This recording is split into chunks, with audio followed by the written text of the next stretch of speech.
It is rare to see the Sabbath day fall on New Year's Day. Seeing the New Year start on the Sabbath day, I believe that it is a sign that God will surely pour out many blessings this year. God teaches us through the Bible that the Sabbath day is a day to be blessed. Everyone, what is the most blessed thing to hear someone say on New Year's Day? Traditionally in Korea, isn't it common for people to say to each other, "Receive many blessings" on New Year's Day? Isn't it very meaningful, since this Sabbath day starts with a blessing? Therefore, today we will study God's Word with the sermon titled, God's Blessing on the Sabbath Day. Let's take a look at the book of Deuteronomy, chapter 28. Let's read God's Word in Deuteronomy chapter 28, verse 1. If you fully obey the Lord your God and carefully follow all His commands I give you today, the Lord your God will set you high above all the nations on earth.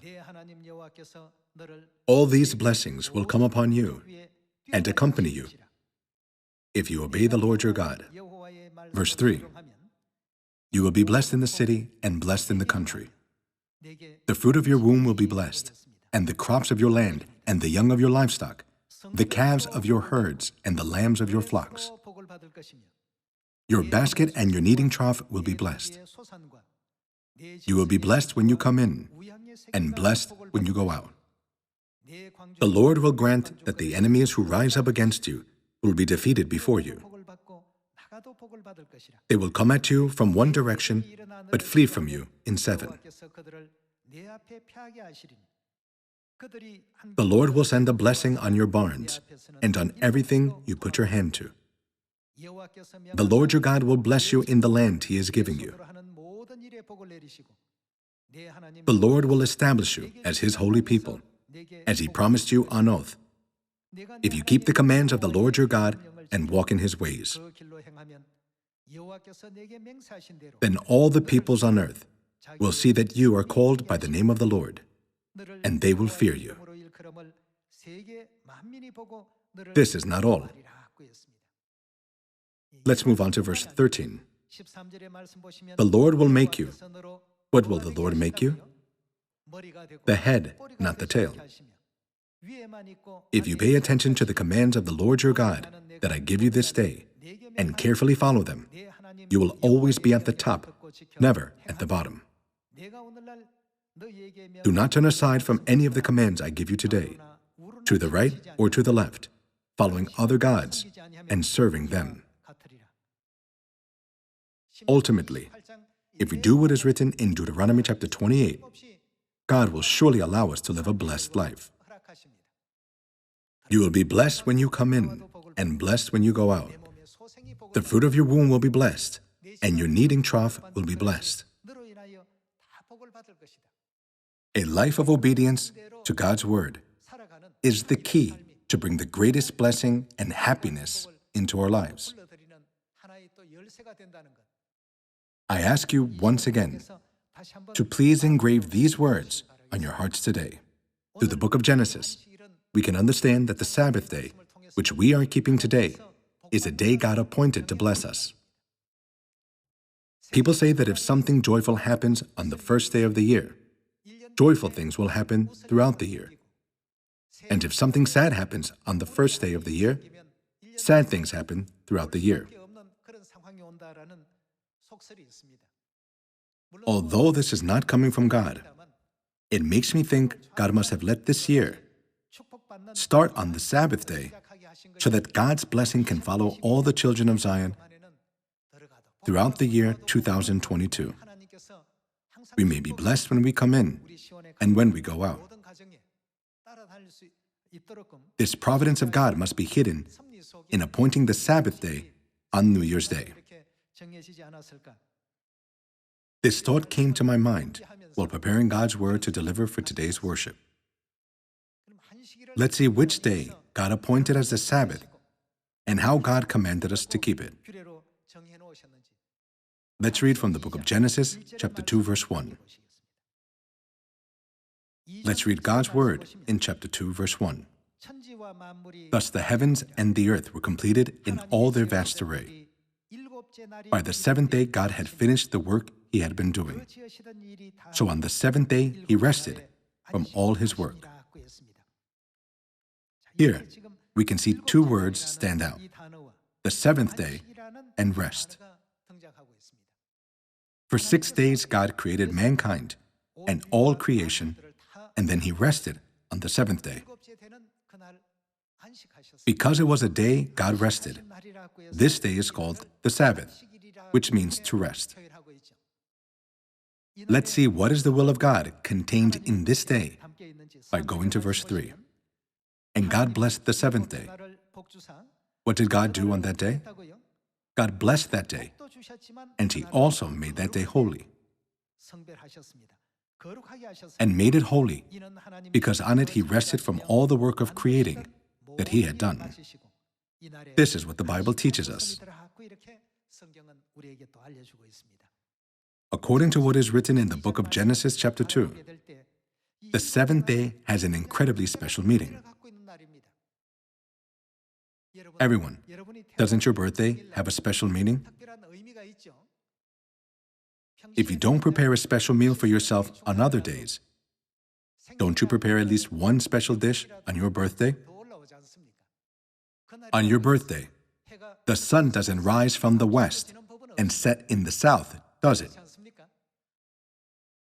Nothing changes on your birthday, but you regard it as a special day because it has a special meaning. The first day, the second day, the third day, the fourth day, the fifth day, and the sixth day are all important. However, God put a very special meaning on the seventh day. God made that day holy. God appointed that day as a day to give a blessing since the time of creation.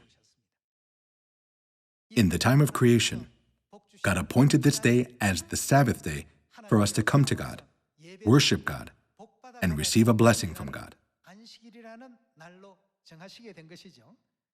Let's move on to God's Word in the book of Exodus, chapter 20. Exodus, chapter 20, verse 8. Here, what does God command us to do? Remember the Sabbath day by keeping it holy. Who is speaking here to mankind? God inscribed these words on the tablets of the Ten Commandments so that we would not forget them. Then which day among the days of God's creation does the Sabbath day fall on?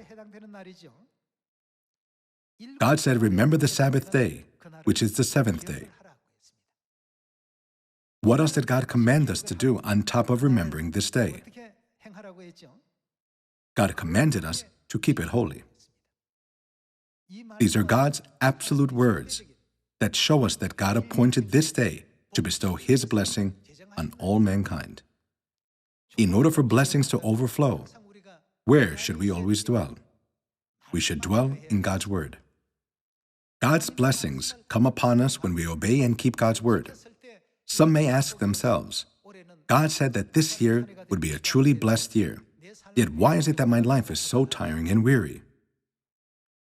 We need to reflect upon ourselves carefully. Am I doing anything that is pushing away God's blessing? Has there been any moment when I wasn't obedient to God's Word? When I obey and follow God's Word, I can be blessed when I come in and when I go out. The day that God has appointed to bless us is the Sabbath day. Then what day of the week does the Sabbath fall on in today's weekly system? There are churches that keep Sunday worship, and there is a church that keeps the Sabbath on Saturday. The churches that keep Sunday worship outnumber the church that keeps the Sabbath. People say, isn't Sunday the day to go to church? However, what did God say concerning the Sabbath day in the Bible? God said, remember the Sabbath day. We say to people, God made the seventh day holy and appointed that day to bless us. When we tell them this, They say, "What's the big deal whether we worship God on Sunday or on Saturday? The day is not important." If the day weren't important, why would God have appointed the day, the seventh day, and even told us to remember that day? It is an important part. To better understand this matter, we need to look at what God taught us through the offering that was lifted up by Cain and Abel. Let's turn to God's word in the book of Genesis, chapter 4, verse 1. Adam lay with his wife Eve, and she became pregnant and gave birth to Cain. She said, "With the help of the Lord, I have brought forth a man." Later, she gave birth to his brother Abel. Now Abel kept flocks and Cain worked the soil. In the course of time, Cain brought some of the fruits of the soil as an offering to the Lord. But Abel brought fat portions from some of the firstborn of his flock. The Lord looked with favor on Abel and his offering, but on Cain and his offering he did not look with favor. So Cain was very angry, and his face was downcast. This is a very important story in regard to how we worship. Cain worshiped God, and Abel also worshiped God. However, God accepted only Abel's worship, whereas he rejected Cain's. It is because there was something wrong with Cain's offering. Let's find the answer in the book of Hebrews chapter 11. Hebrews chapter 11, verse 4. By faith, Abel offered God a better sacrifice than Cain did. By faith, he was commended as a righteous man when God spoke well of his offerings. And by faith, he still speaks, even though he is dead. How was Abel's sacrifice compared with Cain's? By offering a correct sacrifice to God, he was commended as a righteous man. The sacrifices made in the Old Testament pertain to the matter of worship in the New Testament. God rejected Cain's offering, yet he accepted Abel's offering. There is a worship that God accepts, and there is also a worship that God rejects. In regards to this, we need to carefully examine this matter once again in great detail. Here it is written, God spoke well of his offerings. Since Abel was a man who kept flocks, he offered a worship to God with the firstborn of his flock. And Cain offered the fruits of the soil to God. We can find the reason why God accepted Abel's sacrifice and rejected Cain's offering in the book of Hebrews, chapter 9, verse 22. In fact, the law requires that nearly everything be cleansed with blood, and without the shedding of blood, there is no forgiveness. Abel's sacrifice was a sacrifice offered with blood, and Cain's sacrifice was a sacrifice offered without the shedding of blood. Wasn't Cain the firstborn of Adam, who was expelled from the Garden of Eden, and Abel his second-born son?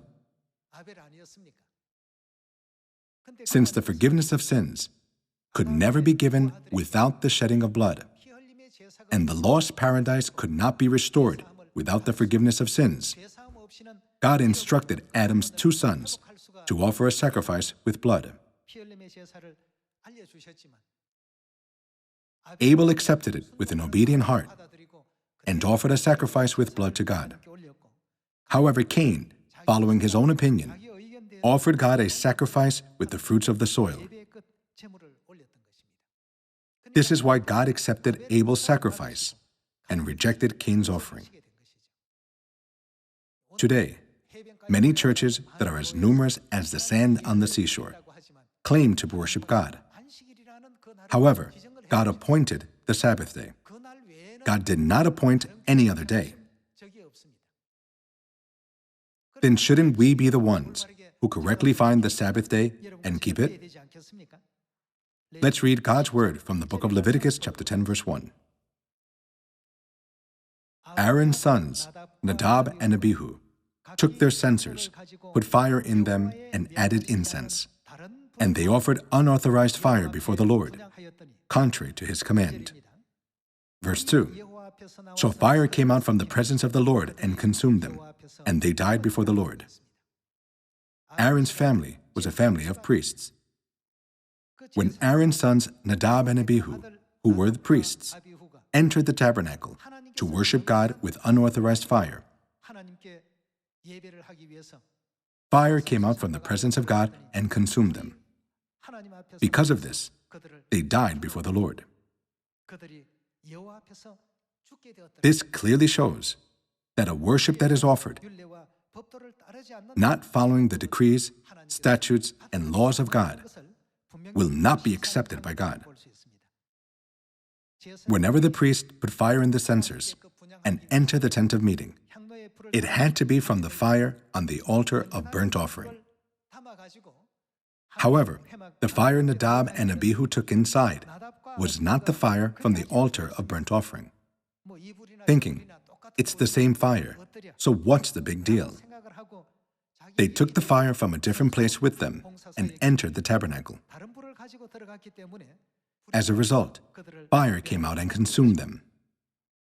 Let's read the book of Leviticus, chapter 16, verse 12. He is to take a censer full of burning coals from the altar. The altar means the altar of burnt offering before the Lord, and 2 handfuls of finely ground fragrant incense, and take them behind the curtain. Whenever a priest entered the tent of meeting, they had to bring the fire from the altar of burnt offering. They carried out various rituals, such as the burning of incense. Let's read God's word in the book of Numbers, chapter 16, verse 42. But when the assembly gathered in opposition to Moses and Aaron and turned toward the tent of meeting, the tent of meeting means the tabernacle. Suddenly, the cloud covered it, and the glory of the Lord appeared. Then Moses and Aaron went to the front of the tent of meeting, and the Lord said to Moses, "Get away from this assembly, so I can put an end to them at once." And they fell face down. Then Moses said to Aaron, "Take your censer and put incense in it, along with fire from the altar." Here, the altar means the altar of burnt offering, along with fire from the altar, and hurry to the assembly to make atonement for them. Wrath has come out from the Lord. The plague has started. Through God's word in the book of Leviticus chapter 16, verse 12, and the book of Numbers chapter 16, verse 46, we can understand that there was a clearly defined regulation that the priest should bring the fire from the altar of burnt offering when entering God's tent of meeting, that is, the tabernacle. However, according to God's word in the book of Leviticus chapter 10, Nadab and Abihu brought unauthorized fire before God. Thus, the manner in which they worshipped was wrong. It wasn't the way God had instructed them. The reason why I'm delivering these words today is to explain that the worship day and the regulation for worship God commanded are this important. Nadab and Abihu are like what we would call pastors who carry out a ministry today. Was Aaron's family an ordinary family? Wasn't his family a family of priests whom God selected by making his dry staff sprout? Although his family was such a great family, God destroyed them because they didn't follow his regulation. Then what about the Sabbath day, which we are keeping today? Some say there are churches that keep Sunday, and there is a church that keeps Saturday. We just need to worship God on any day. What day we worship on is not so important. However, the Bible and God regard the day of worship as very important. Then shouldn't we also have faith to regard it as important? God appointed the 7th day as the Sabbath day. Then what day of the week is the 7th day in modern times? We can understand it easily when we take a look at the calendar which we use in our daily lives. In the calendar, the order is Sunday, Monday, Tuesday, Wednesday, Thursday, Friday, and Saturday. Which day comes in the first column? Sunday does. What about the last column? Saturday comes in the last column. In the calendar, the first day of the week is Sunday, and the seventh day of the week is Saturday. Some might ask, isn't it different in other countries? Sunday is the first day of the week. This was not made randomly by people, but the weekly system has an origin. Originally, the Bible called the days the first day, the second day, the third day, the fourth day, the fifth day, the sixth day, the seventh day. However, names were given to those days in later times. That's how the first day was given the name Sunday, and the seventh day was given the name Saturday. In today's weekly system, the seventh day in the Bible is Saturday. It's not Sunday at all. The dictionary, too, defines that Sunday is the first day of the week, and that Saturday is the seventh day of the week. In Webster's dictionary, Sunday is defined as the first day of the week, and Saturday is defined as the seventh day of the week. Some might ask, all these things were made by men. Can you show me what the Bible explains about the seventh day? Yes, we can. Let's take a look. Let's read God's word in the book of Mark, chapter 16, verse 1. When the Sabbath was over. What day is the Sabbath day? When the seventh day was over. According to the weekly system, a week consists of 7 days. Therefore, after the seventh day, it goes back to the first day. The order goes the first day, the second day, the third day, the fourth day, the fifth day, the sixth day, and the seventh day. And then aren't those days just repeated again? Let's read chapter 16, verse 1 again. When the Sabbath was over, in other words, when the seventh day was over, Mary Magdalene, Mary the mother of James, and Salome bought spices so that they might go to anoint Jesus' body. Very early on the first day of the week, just after sunrise, they were on their way to the tomb, and they asked each other, "Who will roll the stone away from the entrance of the tomb?" But when they looked up, they saw that the stone, which was very large, had been rolled away. This is the scene that depicts how Jesus rose from the dead. Let's continue by going to verse 9 and see how the Bible expresses the day on which Jesus was resurrected. When Jesus rose early on the first day of the week, doesn't it mean that Jesus was resurrected on the first day of the week? Among 7 days, on which day was Jesus resurrected? He was resurrected on the first day of the week. It is clearly written in the Bible, Jesus rose early on the first day of the week. When Jesus rose early on the first day of the week, he appeared first to Mary Magdalene, out of whom he had driven 7 demons.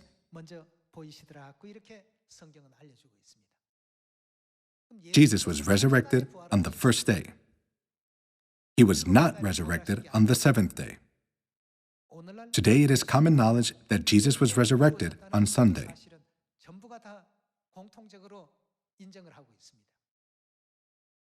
Then if the first day of the week is Sunday, the seventh day of the week is, of course, Saturday. God already stated this in all the gospel books of the early church. God said that he rested on the seventh day. Did he ever say that he rested on the first day? God stated over and over that we must remember the seventh day by keeping it holy. Therefore, the worship day God commanded us to keep is the Sabbath day, the seventh day. Let us all keep in mind that Sunday, which is the day Jesus was resurrected, is the first day of the week, not the seventh day of the week. Let's turn to Exodus chapter 31. Exodus chapter 31, verse 13. Say to the Israelites, you must observe whose Sabbaths? My Sabbaths. This will be. What will it be? A sign between me and you for the generations to come, so you may know that I am the Lord who makes you holy.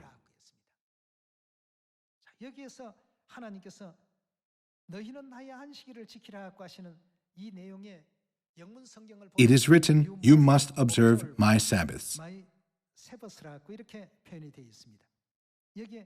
The word must shows just how incredibly important the will of God is.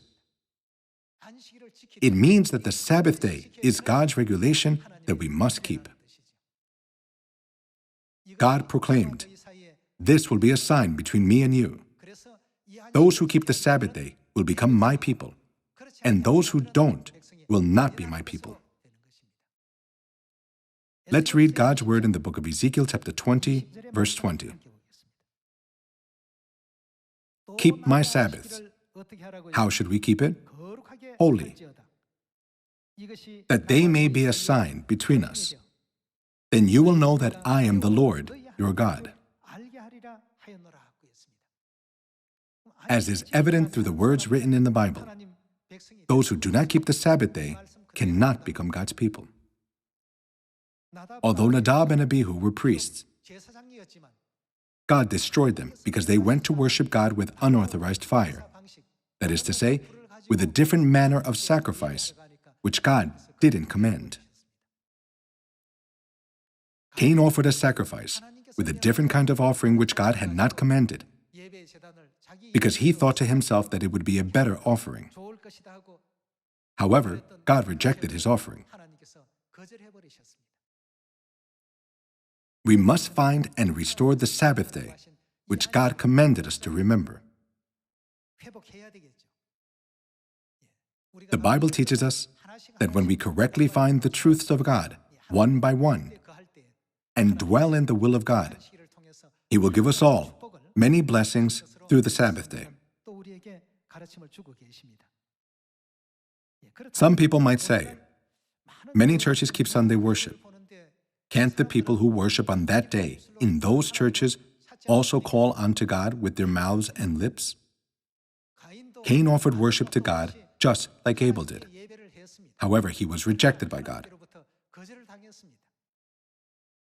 Jesus came to this earth 2,000 years ago and gave us an answer to this by saying, you worship me in vain. Jesus let us know that neither the forgiveness of sins nor salvation nor the kingdom of heaven can be given to us through Sunday worship.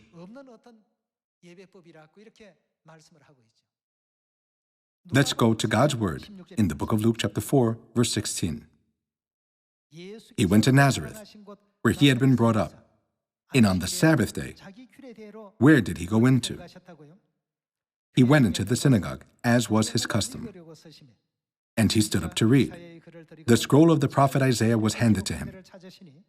Unrolling it, he found the place where it is written, the Spirit of the Lord is on me, because he has anointed me to preach good news to the poor. He has sent me to proclaim freedom for the prisoners and recovery of sight for the blind, to release the oppressed, to proclaim the year of the Lord's favor. On which day did Jesus go into the synagogue? On the Sabbath day.